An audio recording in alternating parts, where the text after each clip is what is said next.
Primeiro é sobre o livro, né? Se começar pelo pastor Carlos aqui, bota aí 4 de setembro na sua agenda. A gente bota logo o pastor na primeira, porque aí a igreja vem junto, né? 4 de setembro, lá na Piba, às 5 horas da tarde, nós vamos fazer o lançamento oficial do livro. Vai ser um culto e ação de graças. Deus nos deu a oportunidade de escrever um comentário sobre o livro de Apocalipse, que é um livro de louvor, que é um livro de adoração, que é um livro de festa. Esse é o tema. O nome do livro é Tu És Digno. E não se faz um livro, um lançamento de um livro que fala de louvor, de adoração, sem um culto e ação de graças. Então, no dia 4, às 5 horas da tarde, nós vamos fazer o culto. Depois disso, o livro vai estar disponível, por isso que eu não estou com ele hoje aqui. Depois ele vai estar disponível à venda, com certeza lá em Mangueira. Obrigado, querido. Com certeza lá em Mangueira. Mangueira é o meu parceiro nessa empreitada aí. E cá para nós, estou muito bem acompanhado, né? Não preciso fazer propaganda de Mangueira para vocês. A segunda colocação, o segundo aviso que eu queria dar para vocês, lá no Setebase, nós entendemos, e não é só lá no Setebase, nós entendemos que a melhor maneira de capacitar o povo de Deus para o trabalho é ensinando-lhe a Bíblia. Então nós estamos, a Raquel já trouxe, já passou para o pastor, já soube que o pastor divulgou aqui, mas eu quero enfatizar. Nós estamos com o curso de Bíblia, começa agora em setembro, 1 ano estudando a Bíblia, aprofundamento bíblico, estudo, e a gente quer fazer parceria com a igreja, certo? Então, os jovens, principalmente, e esses jovens que já têm assim, a barba já começando a querer ficar branca, também pode estudar a Bíblia. Eu lhe desafio a estudar a Bíblia, conhecer a Bíblia, se aprofundar nesse texto. É 1 ano de estudo bíblico, começa agora em setembro com o primeiro módulo, que é Pentateuco, e temos aula online, nessa época de pandemia tudo é online, e são 2 vezes por semana. Final do 1 ano depois, em agosto do próximo ano, a gente já deve, pelo menos esse é o plano, ter vencido toda a Bíblia, e você vai, com certeza, ter a oportunidade de se aprofundar nesse texto. Quer aprender a Bíblia? O Setebase lhe convida. Vem, vamos estar juntos, a palavra de Deus. Pode fazer a inscrição diretamente comigo, se quiser fala com o pastor Carlos. Eu nem combinei com ele assim, eu faço a propaganda de frente assim, sem nem combinar com ele. E é como se dissesse, agora, meu querido, se vira. Certo? Mas está feito o desafio, venha estudar a Bíblia, venha estudar a palavra de Deus, venha se aprofundar no conhecimento sagrado. É a melhor maneira que você tem. Não é um curso teológico, é um curso de estudo bíblico. Tá bom? Feito essas 2 considerações iniciais, deixa eu dizer só mais uma coisa. Como estamos sem a projeção, quando eu cheguei aqui, foi que eu descobri que está com a minha foto bem ali, viu? Olha eu ali. Aí agora todo mundo olhou. O que atrai seu coração? Abra sua Bíblia, por favor, no livro de Provérbios, capítulo 4, eu vou ler o verso 23.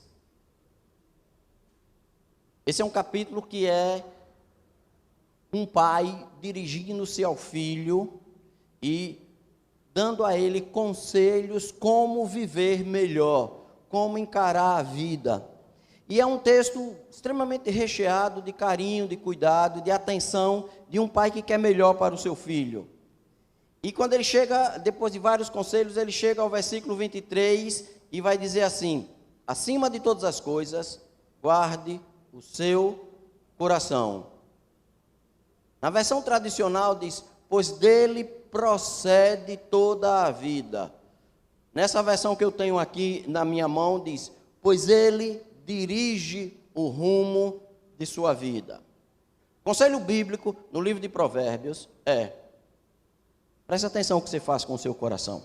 É claro que coração aqui, não vou dizer nenhuma novidade, não é esse músculo pulsante que você tem aí dentro da sua caixa torácica.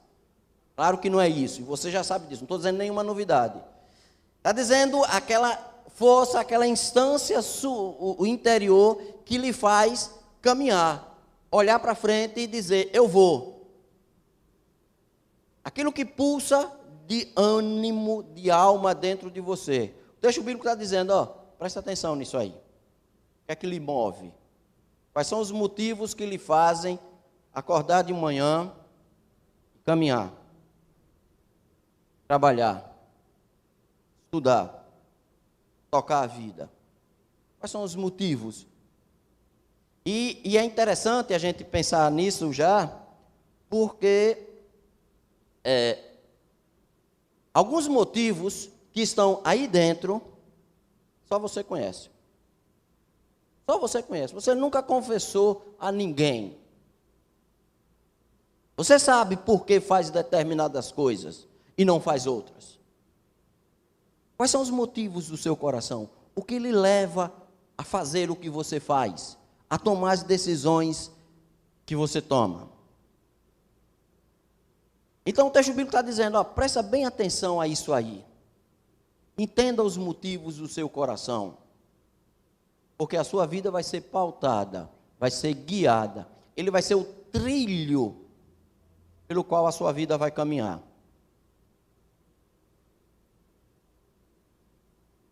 E Jesus, aí ele vai usar uma outra ilustração, que é a ilustração dos olhos, mas que também conduz à intenção do coração, e ele vai dizer que os olhos são o reflexo, o espelho da alma. Então eu diria que, me permita esticar o texto, os olhos, de certo modo, refletem o seu coração. Se eles forem bons, de luz, toda a sua alma vai ser brilhante, toda a sua trajetória, toda a sua história está destinada a brilhar. Mas se forem trevas, aí o negócio fica sério. Toda a sua história será de trevas. Eu gosto de ler a Bíblia, eu gosto de pensar em personagens bíblicos, porque a Bíblia é rica e lições sempre podem ser trazidas a partir de personagens. Eu queria, nessa noite, citar alguns deles e tentar entender o que motivava o coração de cada um deles. Porque, com certeza, em um ou em mais de um, você vai se encaixar.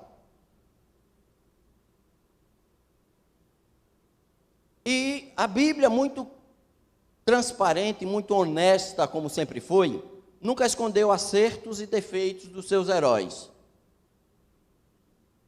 Os heróis bíblicos, eles têm virtudes e defeitos. Eles acertam, mas também erram. É por isso que eles são bons exemplos para nós, porque nós acertamos e erramos. Primeiro desse personagem, bem conhecido, apóstolo Pedro, lembra dele? Claro que lembra. Pedrão era um caba bom.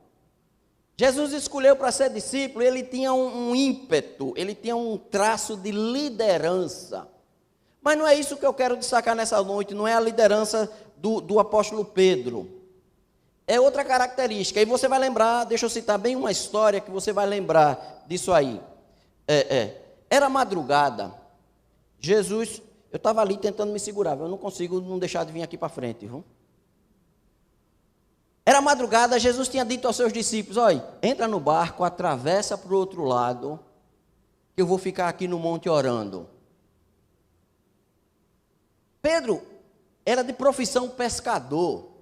Aquelas águas do lago da Galileia era o seu ambiente de trabalho. Noites e noites seguidas, ele passou naquelas águas. Ele conhecia aquilo ali.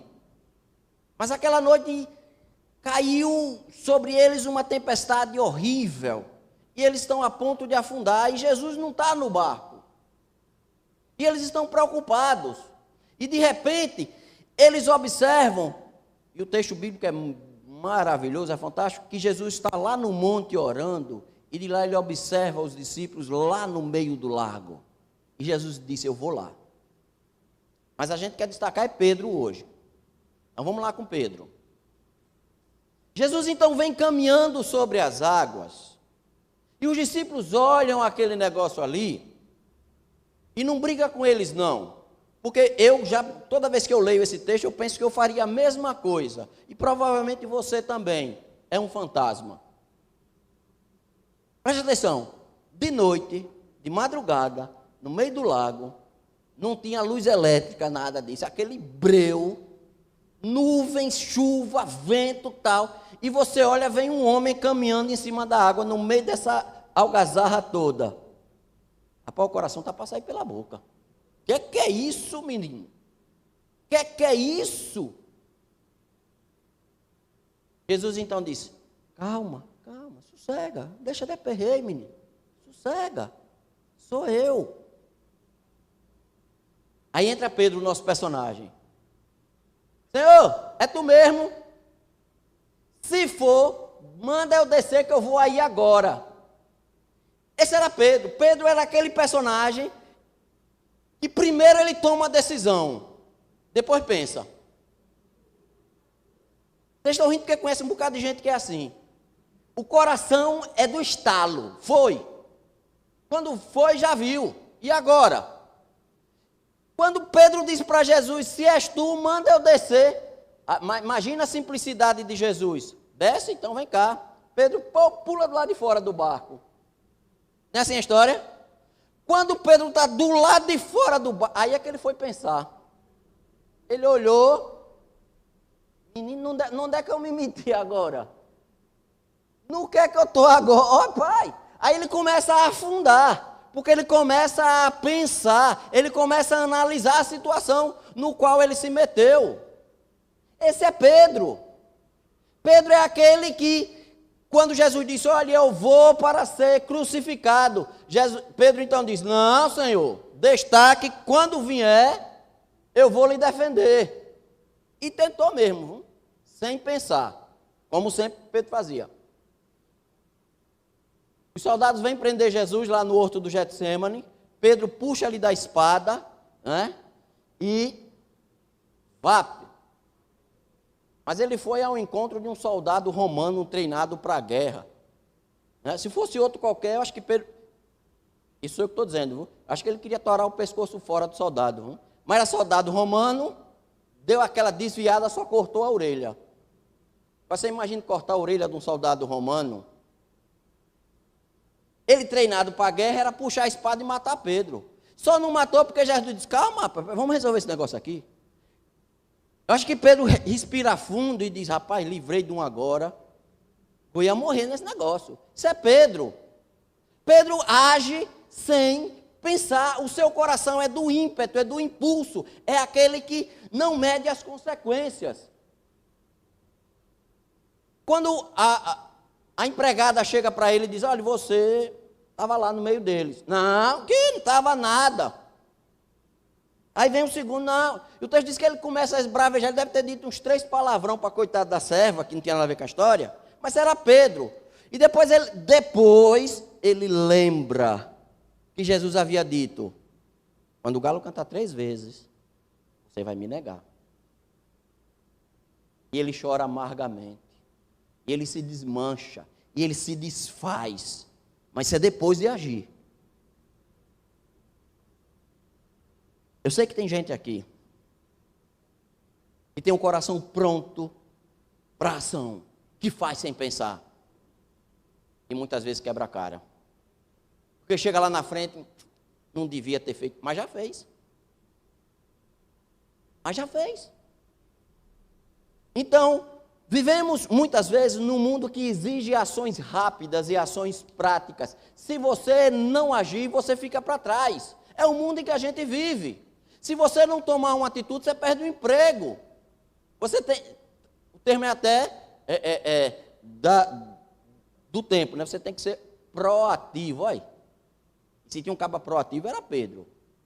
Ele era multiativo. Mas quebrava a cara. E eu gosto do último encontro formal, não diria formal, mas o último encontro relatado entre Jesus e Pedro. Depois disso tudo, Pedro, mais uma vez, impulsivo como sempre, Jesus morreu, tal, ele está frustrado da vida, vou pescar. Largo tudo, vamos embora. Não deu certo, vamos embora. Ele, do mesmo jeito que ele diz, vou, ele desiste também, não quero mais. Vou pescar. Quando ele está lá no barco pescando, no mesmo lago da Galileia, no mesmo lugar, o endereço é o mesmo. Ele olha e vê Jesus em pé na praia.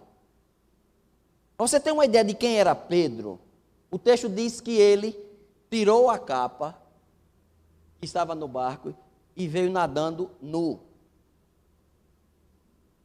Era agoniado. E eu fico imaginando Pedro, quando chega na beira de Jesus, depois de ter traído e disso tudo, eu fico imaginando o coração de Pedro, a mente de Pedro. Agora Jesus vai dar aquele sermão, vai me corrigir, vai me trazer junto. O texto diz que Jesus fica calado. Tem um peixinho ali, Jesus fica calado. E eu imagino o coração de Pedro para sair pela boca. Porque Pedro é da ação, ele quer resolver. Calma, calma. Com Cristo não é assim que funciona, não. É bom que você tenha um coração ativo. Aprenda a viver e a entender que é Deus que tem um tempo certo para você agir e para você parar. Aprenda isso. É bom que você tenha o ímpeto, que o seu coração seja da ação. Porque também, se numa igreja não tiver ninguém que se dispõe a fazer, a igreja se acaba. Tem que ter alguém que chegue. Vamos, gente, ó, chega. Pedro, tu me amas? Sim, Senhor, claro. Toma conta das minhas ovelhas. E fica calado de novo. Segunda vez, Pedro, tu me amas?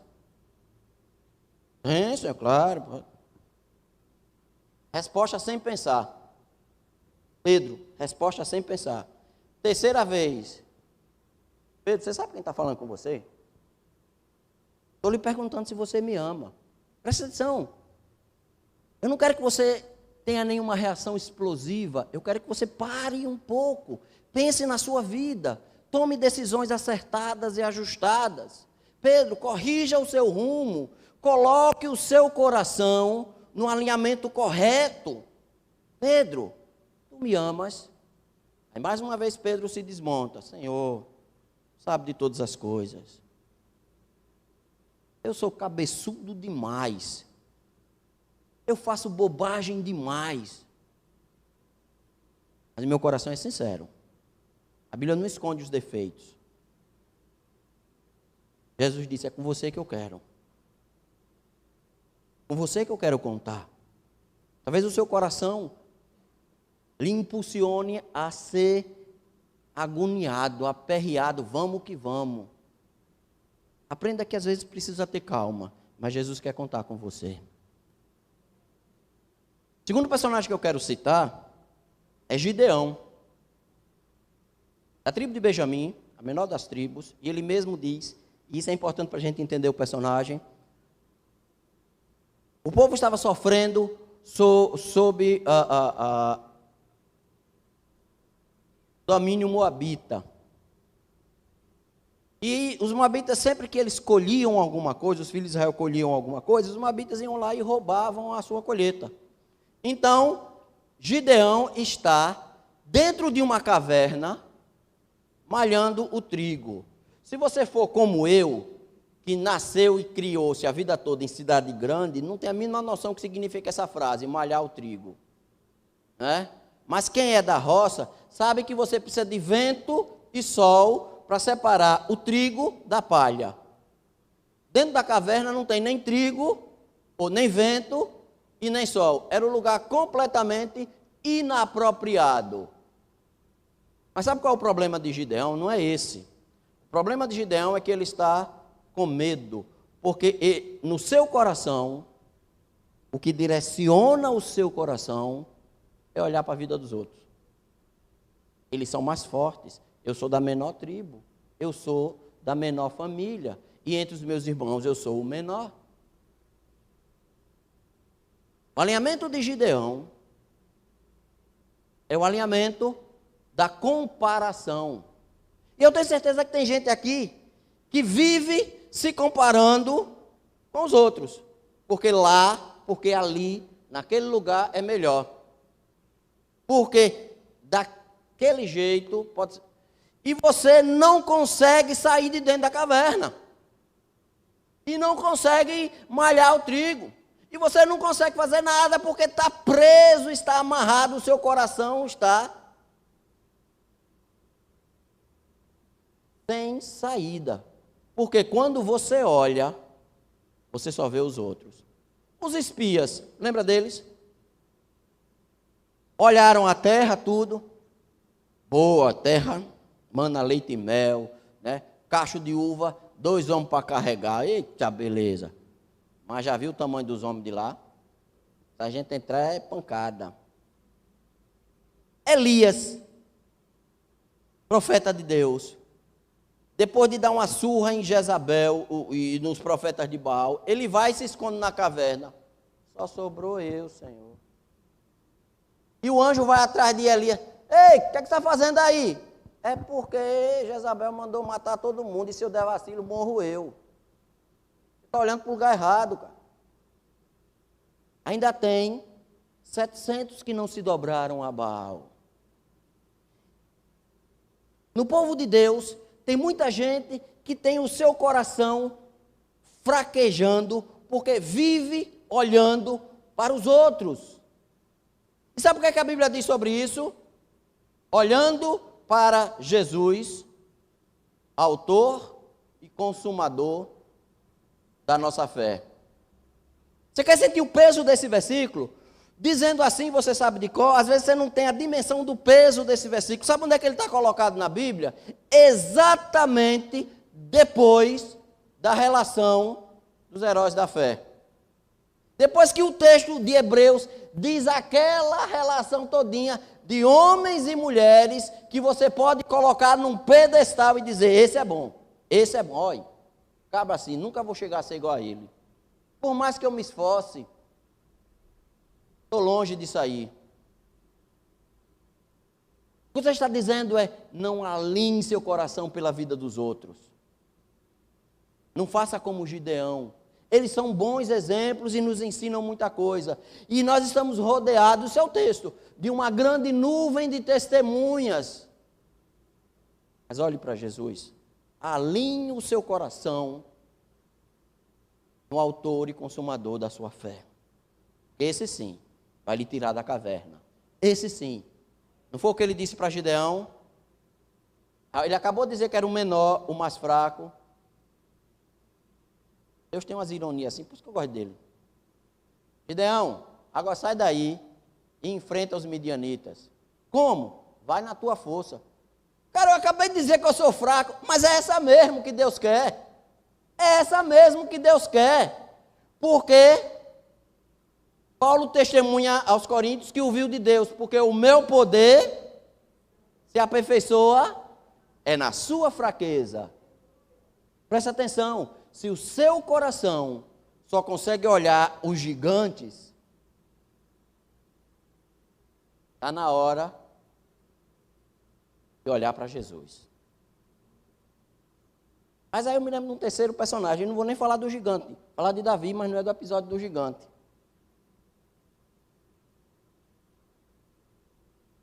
Davi fez muita coisa boa, era um homem segundo o coração de Deus, e assim ele é descrito nas páginas sagradas. Mas um dia lá, ele cometeu uma sucessão de equívocos. Equívocos é um nome bonito, né? O nome certo é pecado mesmo. O povo foi para a guerra e ele ficou cá no palácio. E de lá do palácio, ele botou o olho numa mulher que não era dele. Por conta dos nossos próprios preconceitos, isso não é como a Bíblia enxerga a coisa. A gente acha que o maior pecado de Davi foi se deitar com Betseba. Para a Bíblia, o maior pecado de Davi foi ter mandado matar o marido dela. Isso ofendeu Deus, isso feriu Deus. O coração de Davi era um coração que se deixou levar por circunstâncias. Estava onde não devia estar, tomou uma decisão errada e foi em diante. Mas o que me chama a atenção em Davi é que depois disso tudo, Deus chama o profeta Natã, e Natã vai conversar com Davi. Eu fico imaginando, eu no lugar de Natã, eu imagino Natã tremendo das pernas. Você imagina chegar para o rei Davi, botar o dedo na cara de Davi e dizer, você está em pecado. Natã disse, rapaz, se eu disser um negócio desse para o rei. Aí ele começa com aquela história, olha, tinha um cidadão que tinha uma cabritinha. Isso é Natã, para não tomar uns cascudos do rei, né? Tinha uma cabritinha e o vizinho era rico. Então chegou um visitante e o rico, em vez de pegar do seu rebanho, mandou pegar o cabritinho, coitado que só tinha esse. Davi então se enfureceu. Quem é esse? Diga aí quem é, que esse merece morrer. Aí Natã, é o Senhor, viu? A grandeza de Davi está exatamente nesse momento. Ele escreve o Salmo 51. Cria em meu Deus um coração puro e renova um espírito reto. Davi era um homem segundo o coração de Deus, porque ele tinha o seu coração alinhado, mesmo quando escorregava, mesmo quando cometia um pecado de assassinato, ele era capaz de entender que o seu lugar